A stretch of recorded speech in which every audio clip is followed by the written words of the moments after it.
আপনাদের কাছে একটি খুবই গুরুত্বপূর্ণ ভূ রাজনৈতিক ইস্যু যেটি দক্ষিণ এশিয়ায় ঘটছে এবং সেই ইস্যুটি হচ্ছে চিকেন নেক।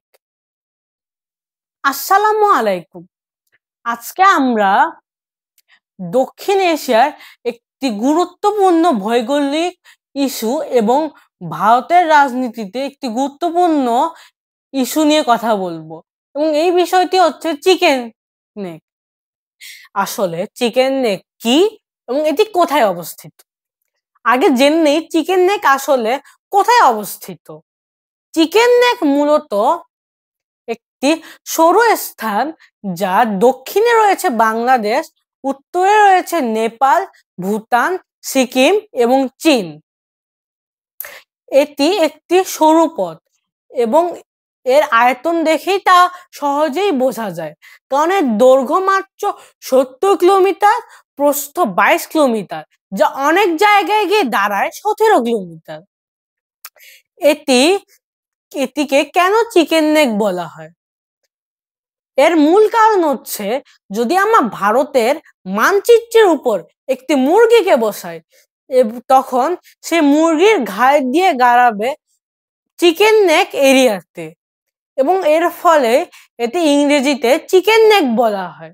চিকেন নেক হচ্ছে একটি স্থল যোগাযোগ স্থান যা ভারতের মূল ভূখণ্ডকে সেভেন সিস্টারের সাথে সংযোগ করছে। যদি চিকেন নেককে ভারত থেকে বিচ্ছিন্ন করে দেওয়া হয় তখন মুরগির ঘাড়ের বিচ্ছিন্ন হওয়ার মতোই ভারতও সেভেন সিস্টারকে হারাবে, যেমন মুরগি তার মাথাকে হারাবে। তাই এটাকে চিকেন নেক বলা হয় এবং এর আরেকটি নাম শিলিগুড়ি করিডোর। ভারতের জন্য চিকেন নেক এত গুরুত্বপূর্ণ কেন?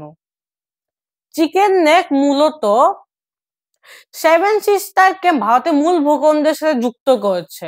অতএব চিকেন নেক ছাড়া ভারত তার এত বড় একটা অংশে এবং যার আয়তন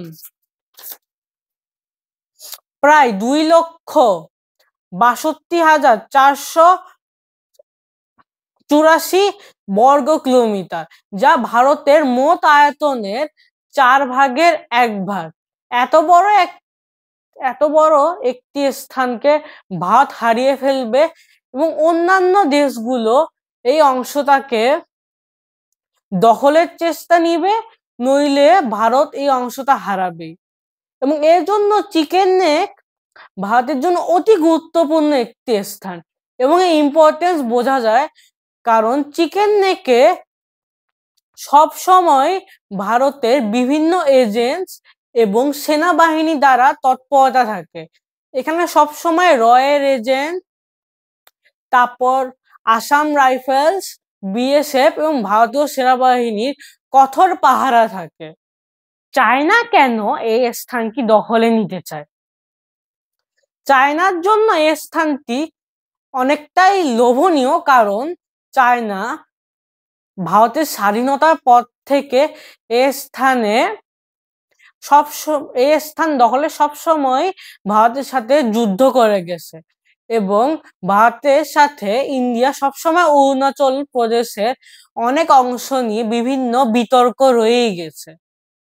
এবং যদি চায়না ভারতের এই অংশটিকে মানে চিকেন নেককে দখল করতে পারে তখন ভারত তার সেনাবাহিনীর কোনো স্থলযান এদিকে পাঠাতে পারবে না, ফলে ভারতীয় সেনাবাহিনীর এই দিকে আসা অনেকটা অসম্ভব হয়ে পড়বে।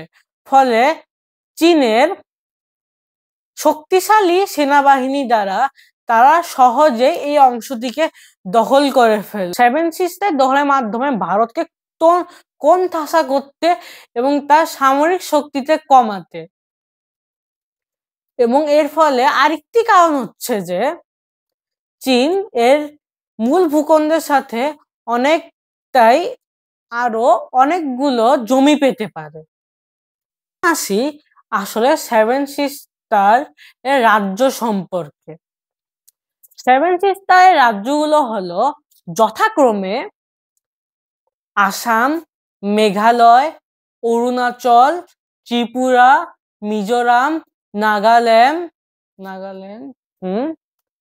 আর মেঘালয়। এই 7টি রাজ্যকে নিয়ে মূলত সেভেন সিস্টার। এটাকে কেন সেভেন সিস্টার বলা হয়?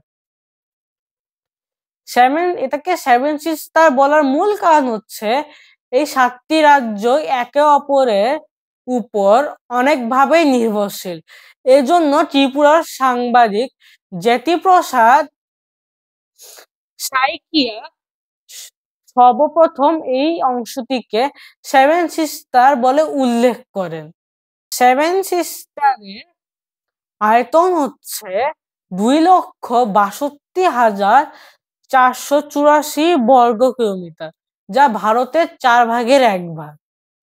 সেভেন সিস্টার যদি স্বাধীন হয় তখন অনেকেই ধারণা করে যে বাংলাদেশ আসামের একটু অংশ পেতে পারে, এবং অনেকের এই ধারণা রয়েছে যে চীন অরুণাচলের অনেক অংশই সেভেন সিস্টার স্বাধীন হওয়ার পর দখল করতে পারবে, কারণ সদ্য স্বাধীন হওয়া সেভেন সিস্টারের সামরিক শক্তি বা প্রতিরক্ষা শক্তি বেশি হবে না, এবং এর ফলে এর অনেক অংশ দখল করা অন্যান্য দেশের জন্য সহজ হয়ে পড়বে। সেভেন সিস্টারের যোগাযোগের জন্য ভারতের কাছে আর কি ধরনের উপায় রয়েছে? প্রথম উপায়টি হচ্ছে তাকে বাংলাদেশের সাথে সম্পর্ক ভালো করে একটি করিডোর করা, যা সোজা সেভেন সিস্টারে যায়। এবং এর আরেকটা ওয়ে হচ্ছে ভারত জাহাজের মাধ্যমে মিয়ানমার থেকে সেভেন সিস্টারে যায়। এর জন্য আবার মিয়ানমারের সাথে ভারতকে সম্পর্ক উন্নতি করা লাগবে, কিন্তু এই দুই দেশের সাথে ভারতের সম্পর্ক তেমন একটি সুবিধাজনক নয়, এবং এর ফলে ভারতের কাছে এই অল্টারনেটিভ ওয়েজ গুলো তৈরি করা অনেকটাই কঠিন। তাই আমি বলতে চাই যে ভারত যদি এই অঞ্চলটাকে নিজেদের কাছে রাখতে চায়, ভারতকে চিকেন নেককে একদম নিজের কাছাকাছি রাখা লাগবে এবং সব সময় এর উপর নজর রাখা লাগবে, কারণ চিকেন নেকের খুব আশেপাশেই চীনাদের সিকিমের বেস রয়েছে, এবং এর মাধ্যমেই তারা চিকেন নেকে আক্রমণ করতে পারবে। এবং আমি শেষে বলতে চাই যে ভারত যদি চিকেন নেককে হারায় তখন ভারত খুব বড় একটি অর্থনৈতিক এবং রাজনৈতিক লোকসানের দিকে চলে যাবে।